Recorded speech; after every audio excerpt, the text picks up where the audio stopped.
नमस्कार साथियों, स्वागत करता हूं आपका अपने चैनल पर। भारत में जब हम मां शब्द कहते हैं तो वो सिर्फ एक जन्म देने वाली मां के लिए माता शब्द ही नहीं है, बल्कि हमारी माता के अलावा धरती माता भी हमारी मां है, गंगा भी हमारी मां है और गौ माता भी हमारी माता ही है। इन्हीं तीनों माताओं में से एक के प्रति आभार जताने का ही दिन गौवत्स द्वादशी का दिन है, जिसे वसु बारस भी कहा जाता है। यह दिन हमें ओवरऑल ये सिखाता है कि हमें मन में अपने सेवा भाव रखना चाहिए, करुणा की भावना रखनी चाहिए और कृतज्ञता की भावना से ही हम जगत में सभी का प्रेम पा सकते हैं। यही सच्चा धर्म भी है साथियों, अगर आप इस चैनल पर नए हैं तो इसे सब्सक्राइब जरूर कर लीजिएगा, बेल आइकन प्रेस कर दीजिएगा, क्योंकि हम लेकर आते हैं इसी तरीके के धार्मिक रोचक कथाओं से भरे और जानकारी से भरे वीडियोस आपके लिए।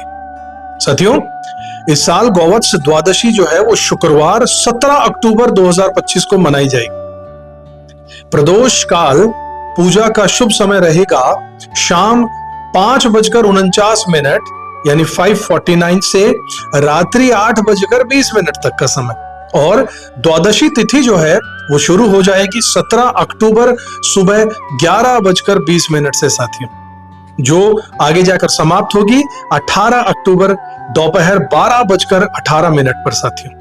तो चलिए अब हम जानते हैं कि इस दिन का महत्व आखिर क्या है और क्यों है इसकी इतनी पवित्र भावना। साथियों, गौवत्स द्वादशी जो है वो कार्तिक महीने के कृष्ण पक्ष की द्वादशी तिथि को ही मनाई जाती है, यानी दीपावली से ठीक 2 दिन पहले। इस दिन गौ माता और उनके वत्स यानी कि जो बछड़ा होता है गाय का, उन दोनों की पूजा की जाती है। यह दिन गौ माता के प्रति अपना आभार जताने का दिन होता है, बहुत ही स्पेशल दिन होता है, क्योंकि गौ माता ही हमारे अन्न, ऊर्जा और स्वास्थ्य का असली आधार है साथियों। शास्त्रों में यह भी कहा गया है कि गावो विश्वस्य मातरः, अर्थात गाय इस पूरे संसार की माता है। जब हम गाय की सेवा करते हैं तो दरअसल हम उस धरती की सेवा यहां पर कर रहे होते हैं जो हमें हर दिन नया जीवन दे रही होती है। इसलिए गौ माता की सेवा करना सबसे बड़ा परम धर्म माना गया है साथियों। अब जानते हैं साथियों, गौवत्स द्वादशी के पीछे ऐसी कौन सी कथा छुपी हुई है जिसके कारण हम इसे मनाते हैं। गौवत्स द्वादशी की सबसे पवित्र और प्रेरक कथा ये सिर्फ एक कहानी नहीं है साथियों, बल्कि एक बहुत ही गहरी सीख है, जहां पर भक्ति है, करुणा है और धर्म की शक्ति सभी एक साथ प्रकट हो जाती है।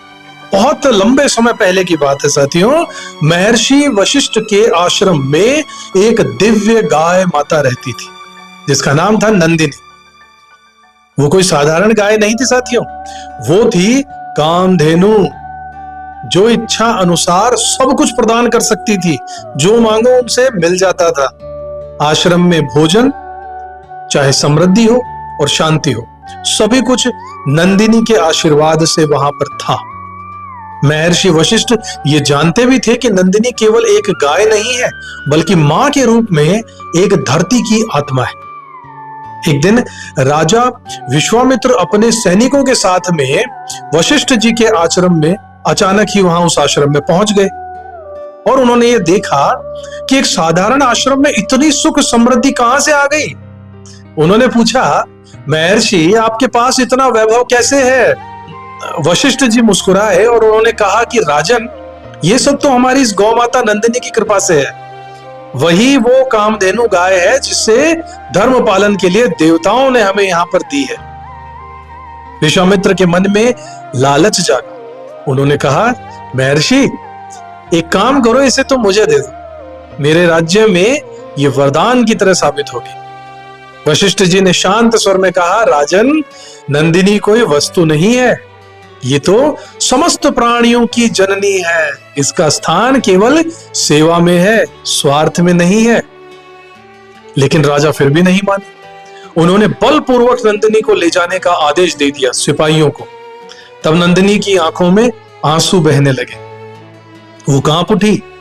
उसने महर्षि की ओर देखा और बोली, गुरुदेव, क्या मैं धर्म की रक्षा न करूं? वशिष्ठ जी ने सर झुकाकर कहा, नंदिनी, धर्म की रक्षा ही तुम्हारा कर्तव्य है। क्यों नहीं करोगे धर्म की रक्षा? जरूर करो। बस फिर क्या था, नंदिनी ने आकाश की ओर देखा और अपनी दिव्य शक्ति से असंख्य असुरों की सेना प्रकट कर दी। वो सेना बादलों की तरह गड़गड़ाने लगी, गरजने लगी। राजा विश्वामित्र की विशाल सेना क्षण में परास्त हो गई। धरती पूरी कांप उठी, आकाश से प्रकाश बरसने लगा साथियों, और नंदिनी के मुख से एक आशीर्वाद निकला, जहां धर्म होगा वहां मेरी रक्षा शक्ति हमेशा रहेगी। विश्वामित्र के मन में ग्लानि अचानक से जागी। उन्होंने समझा कि असली शक्ति किसी राज्य या फिर सेना में नहीं होती है, बल्कि श्रद्धा और भक्ति में होती है साथियों। राजा ने अपने शस्त्र उसी वक्त त्याग दिए और वन में चले गए, और वर्षों की तपस्या के बाद स्वयं ब्रह्म ऋषि विश्वामित्र बने। इस घटना से वे संदेश हमें एक दे गए, चारों ओर एक संदेश फैल गया कि गौ रक्षा ही धर्म रक्षा है। अब एक और कथा सुनाता हूं जो हमारे प्यारे कन्हैया बाल गोपाल कृष्ण जी से जुड़ी। कथा कुछ यूं है, ब्रजभूमि की कथा है कि जहां सुबह सुबह कान्हा अपने दोस्तों के साथ गायों को चराने निकल जाया करते थे। नीले आकाश में हल्की धूप, गायों की घंटियों की आवाज सुनाई देती थी, कान्हा की बांसुरी की मीठी धुन, और सुनने वालों का मन एकदम से मोहित हो जाता था। उस वक्त कहते थे कि गाय में सभी देवताओं का वास है, और जो गौ सेवा करता है वो मेरे सबसे ज्यादा नजदीक और करीब होगा। एक दिन यशोदा मां ने कहा, लाला रोज गौशाला जाते हो, कहीं चोट न लग जाए, पूरा ध्यान रखना। कृष्ण जी मुस्कुराए और बोले कि मां, जो गौ माता की रक्षा करता है ना, उसकी रक्षा स्वयं भगवान करते हैं। तभी से ब्रजभूमि में गौ सेवा की सबसे पवित्र कर्म के रूप में माना गया।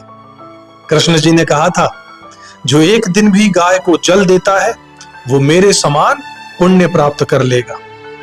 गाय को जल दिया, गाय को कुछ दिया आपने, इसका मतलब भगवान को कुछ दिया, सीधे भगवान से कनेक्शन है। और दोस्तों, यही भावना इस पर्व का सबसे बड़ा मूल भी है। जब हम गाय की सेवा करते हैं तो हम केवल एक जीव की नहीं बल्कि पूरी धरती मां की सेवा एक साथ कर रहे होते हैं। साथियों, जानते हैं इस पर्व का इतना महत्व क्यों है? गौवत्स द्वादशी हमें कुछ सिखाती है कि कृतज्ञता ही भक्ति का सबसे सुंदर रूप है। इस दिन गाय की सेवा करने से घर में सुख होता है, समृद्धि होता है, संतान की भी रक्षा होती है, गृहस्थ जीवन में शांति और संतुलन बन जाता है। साथियों, धर्म शास्त्रों में भी साफ साफ लिखा है, ग्वाम प्रीत्या प्रसन्नो भवति गोविंद, अर्थात जब गाय प्रसन्न होती है तो स्वयं भगवान गोविंद प्रसन्न होते हैं। गौ सेवा से पितरों की तृप्ति भी होती है और घर में धन धान्य की वृद्धि लगातार होती रहती है। साथियों, अब साथियों आपको इसकी व्रत की पूजा विधि और नियम भी बताता हूं। सबसे पहले साथियों, इस दिन आप सुबह जल्दी उठिए, स्नान कीजिए और घर को शुद्ध करने में लग जाइए, और फिर मन में गौ माता का ध्यान पूरे तरीके से कीजिए, गहराई से।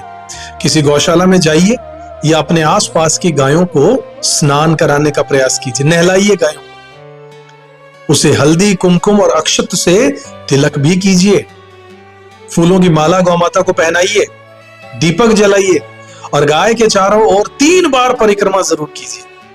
गौ माता को गुड़, रोटी, हरा चारा और चना भी खिलाना मत भूलिएगा। गाय और बछड़े को प्रणाम जरूर कीजिएगा और परिवार की सुख शांति की कामना जरूर कीजिएगा। महिलाएं इस दिन दूध, दही और घी का सेवन नहीं करती हैं साथियों, क्योंकि पहले ये सब गौ माता को ही समर्पित किया जाता है।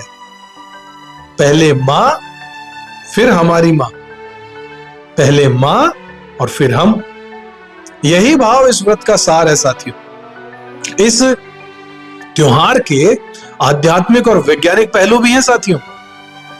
गौवत्स द्वादशी सिर्फ पूजा नहीं है, बल्कि जीवन संरक्षण का एक पर्व है साथियों। गाय हमारे पर्यावरण और सेहत दोनों की ही साथी है, संगी है। उसके गोबर से भूमि उपजाऊ होती है, भूमि में वो गुण आते हैं जिससे फसलें लहलहा उठती हैं। गाय के गौमूत्र से औषधियां बनती हैं, अमरता का वरदान है, और उसके दूध को अमृत समान माना जाता है साथियों। वैज्ञानिक भी ये मानते हैं कि गौशाला का वातावरण जो है वो मन को शांत करता है। एक अलग ही ऑरा है उस जगह का, गौशाला में एक अलग ही एनर्जी है जो इंसान को ठीक करती है।